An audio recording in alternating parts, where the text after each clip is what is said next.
ദുൽഖർ സൽമാൻ നായകനായി തിയേറ്ററിലെത്തിയ ലക്കി ഭാസ്കർ അത്ഭുതകരമായ കളക്ഷനുമായി മുന്നേറുകയാണ്. കേരളത്തിലടക്കം റെക്കോർഡ് കളക്ഷനാണ് ചിത്രം നേടിയിരിക്കുന്നത്. ദുൽഖറിന്റെ കേരള ബോക്സ് ഓഫീസിലേക്കുള്ള തിരിച്ചുവരവ് കൂടിയാണിത്. താരത്തിന്റെ അവസാനം ഇറങ്ങിയ കിങ് ഓഫ് കൊത്ത ബോക്സ് ഓഫീസിൽ പരാജയപ്പെട്ടിരുന്നു.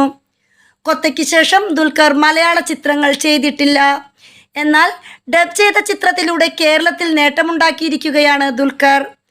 അമരൻ പോലൊരു ചിത്രം ബോക്സ് ഓഫീസിൽ വമ്പൻ കളക്ഷൻ നേടുന്നതിനെ അതിജീവിച്ചാണ് ലക്കി ഭാസ്കർ മികച്ച കളക്ഷൻ നേടിയിരിക്കുന്നത്.